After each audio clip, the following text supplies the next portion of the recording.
On today's show, we're going to catch up with Tennessee wide receiver Velus Jones as he has finished his college career in Knoxville and is starting to prepare for the next level as he will be participating in the Senior Bowl in a couple of weeks. We'll reflect back on his time in Rocky Top, and we'll go around the conference. Tons of tidbits as LSU quarterback Myles Brennan is returning, dozens of transfers and departures, some recruiting news as well. Locked on SEC starts right now.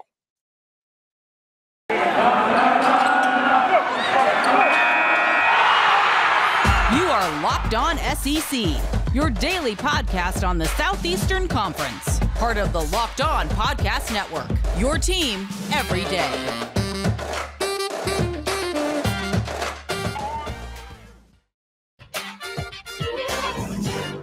And what's happening, everybody? Welcome into Locked On SEC. Great to have you guys along. Today's episode is brought to you by NetSuite. NetSuite is the #1 cloud financial system to power your growth. Head to netsuite.com/LockedOnNCA for special end-of-year financing on the #1 financial system for growing businesses. I'm Chris Gordy. Thank you guys so much for making Locked On SEC your first listen every day. Remember, Locked On SEC is free and available on all platforms, including YouTube and at LockedOnSEC.com. Let's jump into it. Let's go around the conference. Boots out to the right. Takes the handoff. What a catch! Around the conference. And we start over at LSU as Myles Brennan, quarterback, entered the NCAA transfer portal earlier this year. He had met with the likes of Nebraska, some rumors he was maybe going to Southern Miss. And just on Thursday morning, it was announced Myles Brennan is coming back to LSU. That is big news for the Tigers and Coach Brian Kelly.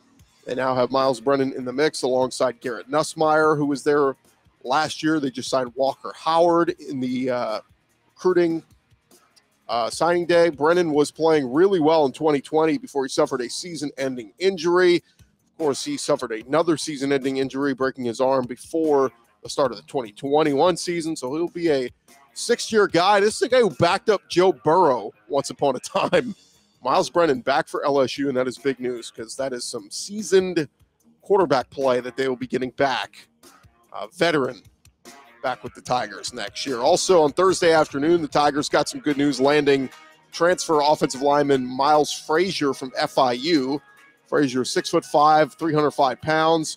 He was picking between Florida State, Ohio State, and LSU. Ultimately picked LSU. He's originally from New Jersey, was a member of FIU's 2020 class. He was a freshman All-American this past season and was deemed the number 10 overall player in the transfer portal, according to 24/7 Sports. Frazier is immediately eligible to play and has 3 years left of eligibility remaining. Brian Kelly, we know, always had good offensive lines at Notre Dame. There's a piece that will slide right in at LSU for them. Over at Mississippi State, LaQuinston Sharp, he is coming back for a 6th season of eligibility. On Thursday, he got that extra year of eligibility from the NCAA, which was announced by the Bulldogs with a video in which offensive line coach Mason Miller broke the news to Sharp. It is a welcome return for the Bulldogs, as Sharp is currently the starting center. He spent 2 years at East Mississippi Community College, was a 3-star JUCO recruit in 2019, played 9 games in 2019, made 5 starts at right guard, then played 9 games, making 4 starts at 2020, and then this past year became Mississippi State's starting center. So that is a good piece to have back for Will Rogers and company. Over at Missouri, Trajan Jeffcoat was a first-team All-SEC pass rusher in 2020, recording 6 sacks. But this year, he only had 3.5 sacks, good for only 4th place on Missouri's defense. That unit as a whole took a big step back this year. On Thursday, Jeffcoat announced via Twitter he is going to return next season, try to get back to that All-SEC form for Mizzou. That's big news for defensive coordinator Steve Wilkes, head coach Eli Drinkwitz, and the rest of that unit. We'll see if the defense can improve next year at Missouri. Over at Auburn, they're waiting some key players to make some decisions. On Thursday, offensive lineman Brodarius Ham officially announced he will be leaving Auburn for the 2022 NFL Draft. He made the announcement via social media, thanked his coaches, family, and fans for supporting him over the years before announcing he will take his talents to the NFL. It's a big-time talent leaving Auburn on their offensive line going pro. While everybody was preparing to go to bed Wednesday night after the big early signing period, Alabama got a late-night recruiting surprise when LSU All-American Eli Ricks announced he was transferring to Alabama. It had been rumored for weeks that Tuscaloosa was on his radar. Speaking with 24/7 Sports, Ricks explained why he chose Alabama. He said, look, Nick Saban is a great coach. Alabama's a great program. I've seen them close up. I know it's going to be a challenge and there's going to be competition wherever you go, but you know me, I'm always ready to compete. And I can't wait to get going. I would assume Eli Ricks slides right in as one of Alabama's starting cornerbacks next season. Speaking of Alabama, before the SEC title game against Georgia 2 weeks ago, it was thought that running back Brian Robinson Jr. may not play as he was dealing with a leg injury. The running back ended up playing a huge part in the Tide's victory over Georgia, despite playing through that injury. When asked how his health was on Thursday, Robinson said he's feeling better after some rest. He said, I feel a lot better physically. I have some of the best athletic trainers in the country. Robinson only rushed for 55 yards in the SEC title game, but did show off his blocking abilities, protecting Bryce Young in the passing game. Tennessee Volunteers, they reportedly added a second non-conference opponent to their 2024 schedule. According to FBSschedules.com, the Vols will host UTEP at Neyland Stadium late in 2024. They will pay the Miners a $1.6 million paycheck for the game. The UTEP game joins a home game against Oklahoma on the 2024 non-conference slate. Only problem is, well, Oklahoma will be in the SEC by that point, and that game will probably come off the schedule. In recruiting news, Shamar Stewart, he is one of the top recruits who will not sign during the early signing period. On Thursday, Stewart shared he plans to sign in February. He is down to 3 schools: Miami, Georgia, and Texas A&M. Stewart is 6'6", 272 pounds. He's a 5-star recruit, the number 1 product from the state of Florida, number 3 defensive lineman, and number 9 prospect overall. Stewart has picked up 33 scholarship offers during his recruitment. So we'll see if he ends up at Georgia or Texas A&M or stay in Florida and go to Miami.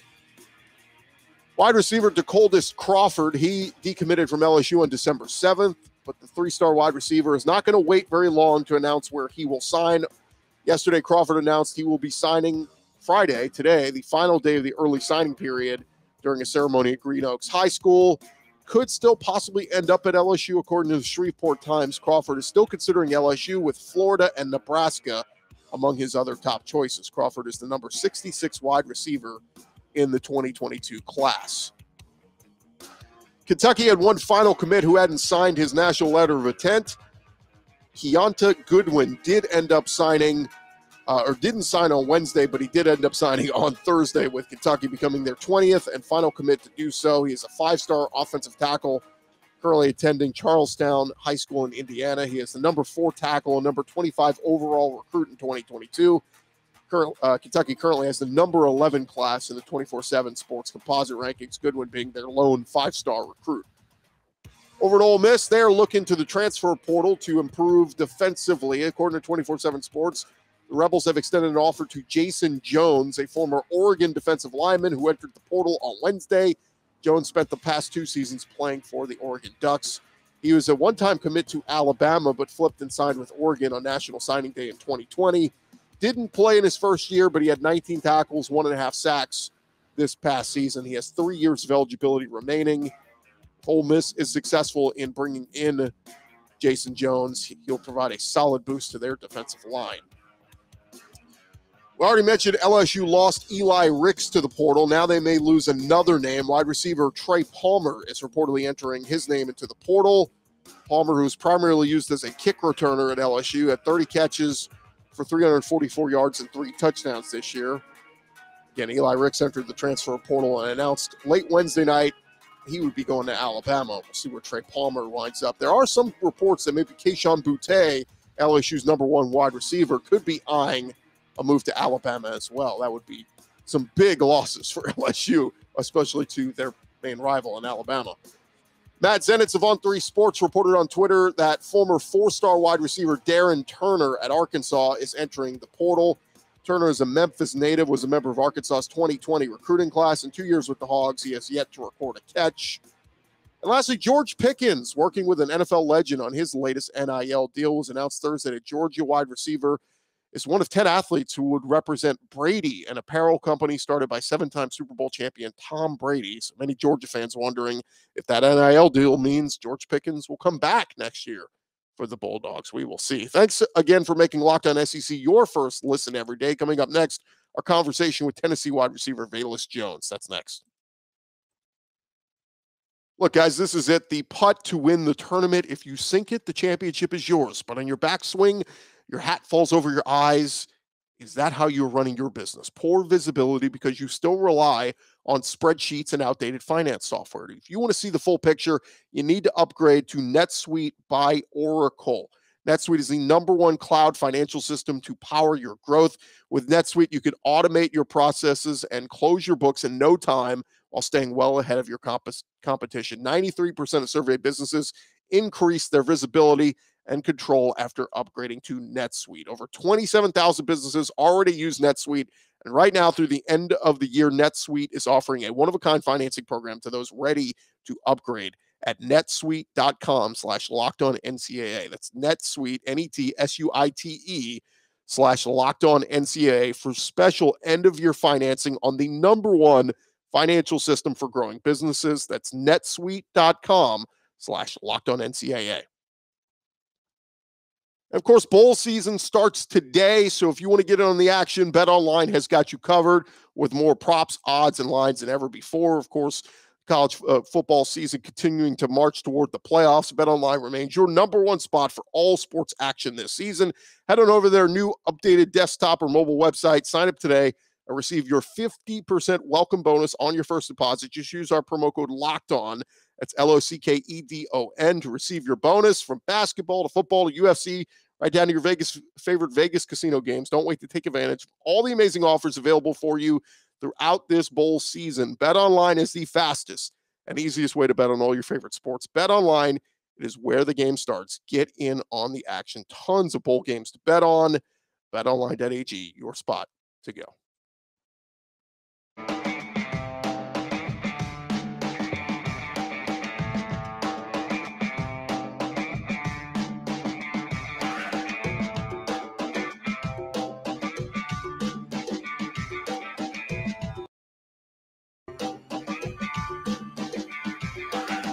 What's up, everybody? Rolling along here on Locked On SEC, and super excited to catch up with this guy, former Tennessee Volunteer, getting ready for the next level. I'm really excited to see what he's going to do with his career ahead of him. Former Tennessee Vol wide receiver Velus Jones joins us now. Velus, what's going on, man? How we doing? Doing good, man. Look, I know the last couple of weeks have been busy for you. What? You've had graduation. You've had all kinds of stuff going on. Thanks for taking some time, man. Oh, yeah, no problem. No problem. Anytime, my guy.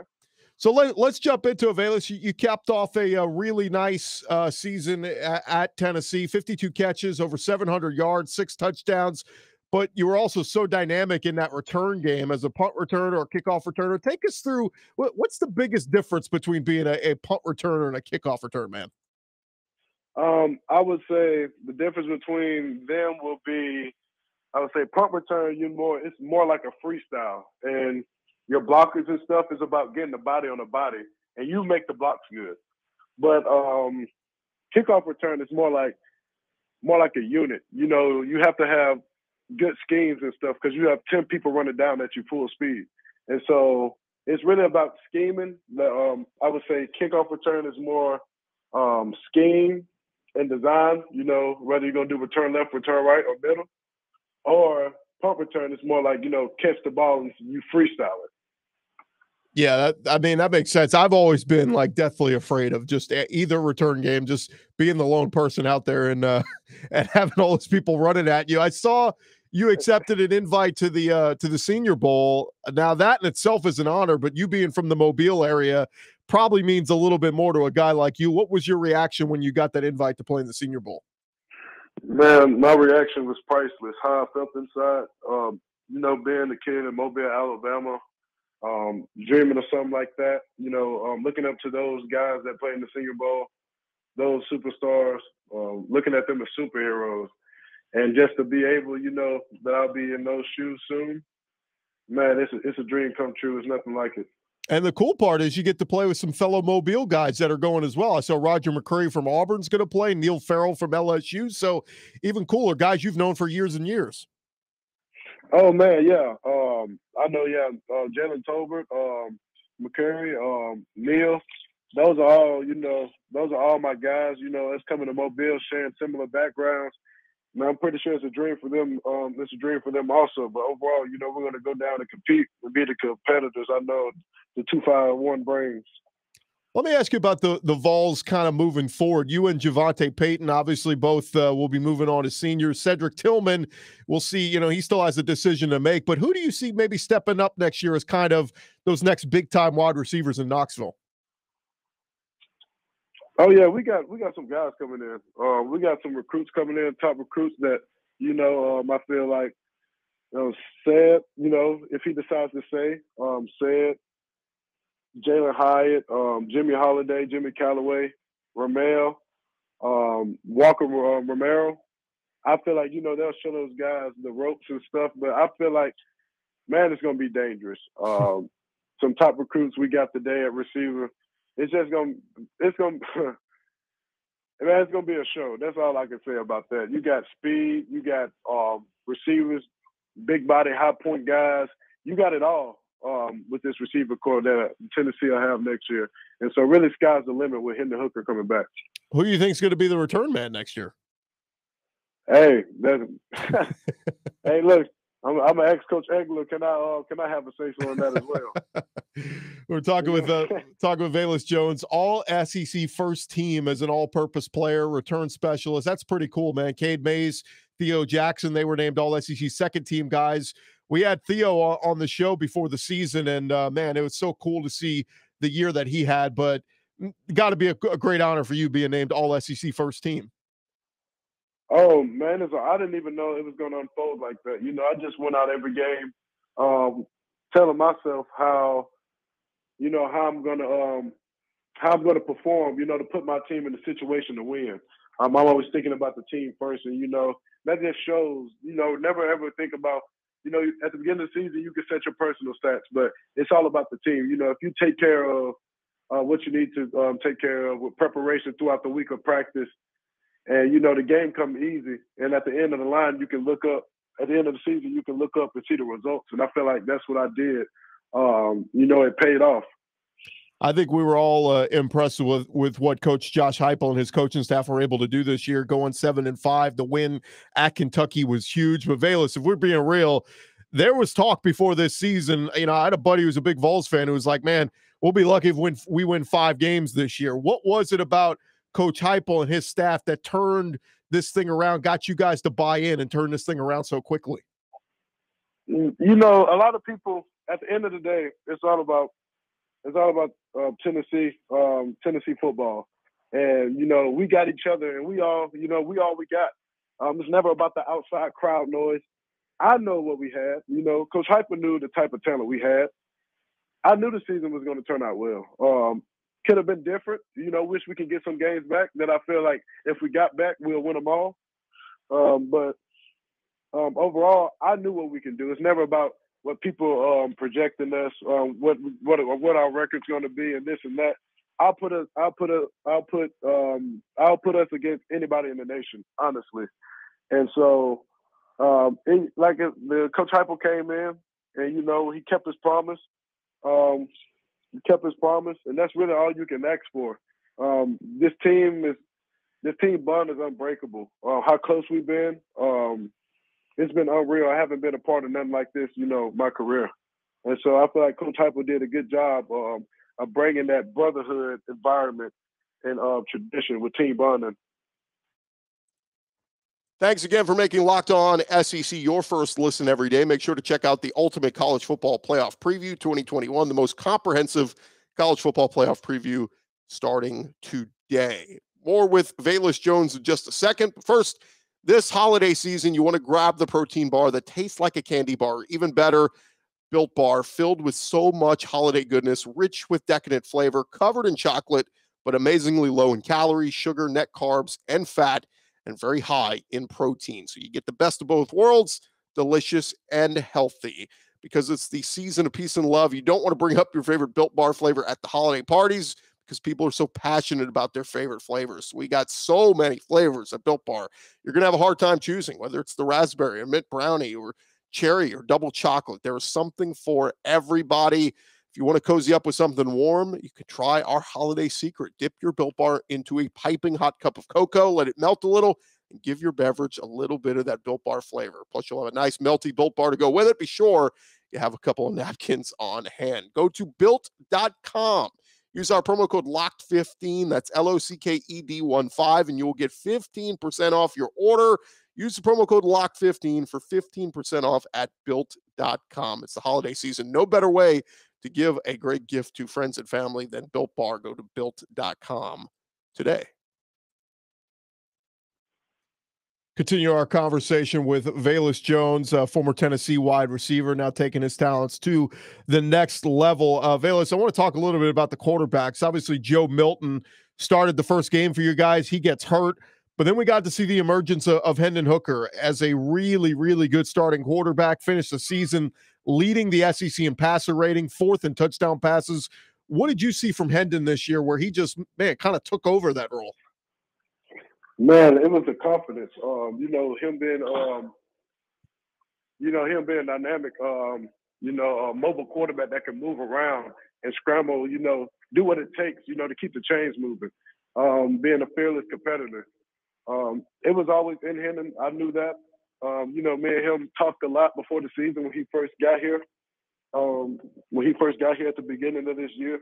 And I knew what he brought to the table. And so it was just only a matter of time when he get on the field and show the rest of the world what he can do. And still has more to prove to himself, not nobody else, to show that player he can be.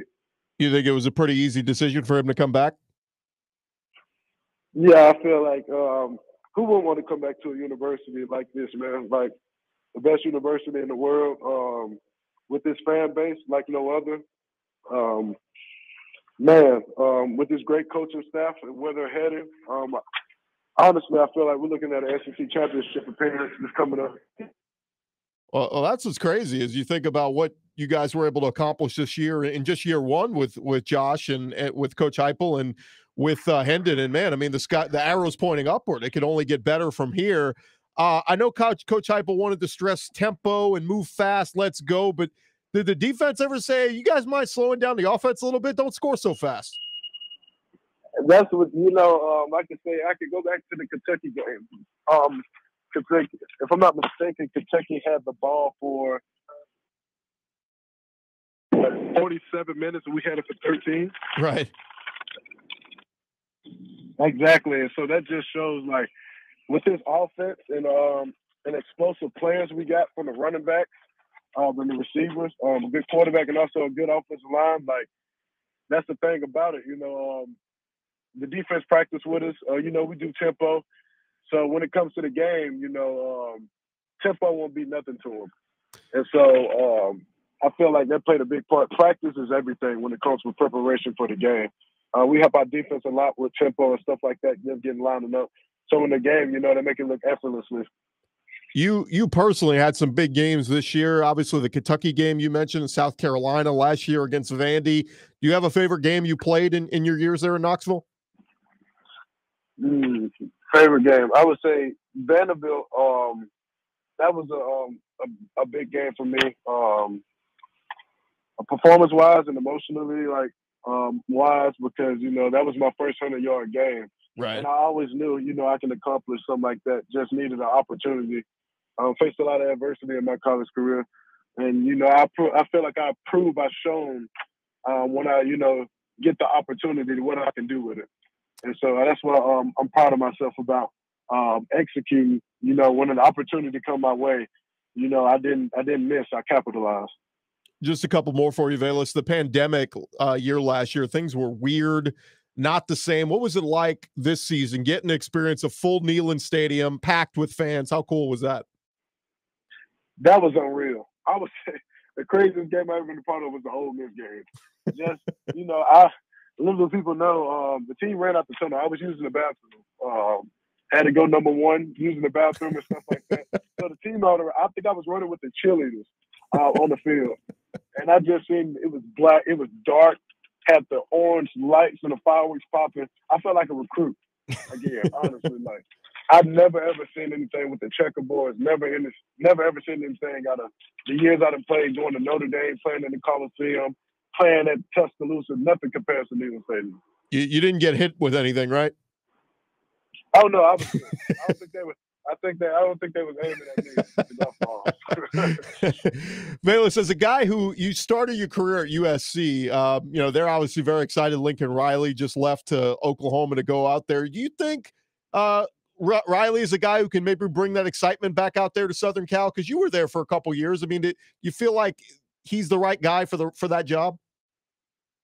Man, little do people know, coming out of high school, top 3 schools were USC, Oklahoma, and Tennessee. And, I decommitted from Tennessee. I decommitted from USC, committed to Oklahoma, then decommitted from Oklahoma less than 24 hours, went back to USC. So, me and Lincoln had, like, a good relationship. He really wanted me coming out of high school. And, just everything about him, his character, his passion of winning, the way he treated his players and stuff. With that tradition, bringing that to USC, my alma mater, like I feel like within a couple of years, I'll say like 3 years or so, he can turn that thing around and bring USC back and have them, playoff caliber team. Well, it's a good thing you're going to the next level for Vol fans, or you might end up going back to USC to go help out Lincoln Riley. It's a good thing you're going to the next level here. I'm just messing with you. We talked with you at Media Days of Velus, and I remember you telling me you played dodgeball a lot with kind of getting that, that camaraderie with your teammates and all. How much did that team bonding really help you guys before the start of the year? Man, it helped us a lot. Before that, we knew of each other, but people didn't really socialize that. Coach Heupel came in and mixed everything up, shuffled the whole locker room around. It wasn't about you sitting by your best buddy and stuff like that. It was upperclassmen with lowerclassmen, specialists, with skill, mixed the whole locker room up. Like my locker room buddy is like Chase McGrath. I'm with a kicker, transfer from USC. Like, and everybody getting to know each other in their cubby holes and stuff like that, it changed like the whole game. I've never been so close. Like I've never been so close to defensive backs on my team like that. Because I usually stick with the receivers and stuff, but now everybody go out together now. Everybody end up at the same place. Like it's like the bond is like unreal. It's like a real brotherhood, and we're willing to go to war for each other. During one-on-ones and stuff, we're actually coaching each other on the mistake we made. I can coach the DB about flipping his hips too early. He can coach me about my eyes or selling something, on a double move. Like, the brotherhood, the bond is like, it's insane. So I can only imagine, where Hype is about to take this program in the near future. I like the black unis a lot. What did you think? Best uniform I ever put on. Yeah, I like them too. Let's talk some business really quick. What are some things you or at least, as you prepare for the next level, what are some things you're hearing of maybe what you need to work on to prepare for the draft, prepare for the combine, prepare for all that kind of stuff? I heard that people want to see how fast I can run because they know like my physicality, and they know I got a quick start. Like my turnover is really good, but they want to see how well I accelerate. So I feel like I'm gonna open a lot of eyes in that 40 time. But I would say probably more like at the top of the route stuff. Coach Heupel doesn't run a pro style offense where you have to like break down a lot. So I would say that's something I'm gonna get better at. Top of the routes, I'm gonna get better at within training. With something I'm working on now as well. With this free time we got going into bowl practice, and so yeah, I can say that. I saw Alante Taylor. He's going to get ready for the next level as well. Did you head over to Moonshine Mountain Cookie Company at all and get the 2 free cookie promotion? I had to. They're free, so we're going to go get them. Look, every time I look at them, what they call them, the Cookie Monster? Yeah. I told him I need them. I need them every time, and he go get them. That's all I need for him to do. Greatest marketing idea ever out there. Velus, thanks so much for the time, man. We really appreciate it, and best of luck to you. We're so excited to see you in the Senior Bowl in a couple weeks, and can't wait to see where your career goes, man. And best of luck to you. All right. Hey, thank you, my man. God bless. All right. Thank you so much. That's Velus Jones, former Tennessee Volunteer. All right, that is just about going to do it for this edition of Locked On SEC. Our thanks again to Velus Jones. Great young man. Wish him the best of luck at the next level, and going to be keeping an eye on how he does in the Senior Bowl. Very excited to see him there, and excited to see what the Tennessee Volunteers do next year in his absence. With Hendon Hooker coming back, they're already on the right path. Thanks again for making Locked On SEC your first listen every day. Now go make your second listen. Check out the Locked On Bets podcast, your daily one-stop shop for all your gambling needs. Locked On Bets, hosted by your boy Q with expert analysis and insight from Lee Sterling. It's free and available on all platforms. Locked On Bets. I'm Chris Gordy. This is Locked On SEC. We'll talk to you guys next week. Have a great weekend, everybody.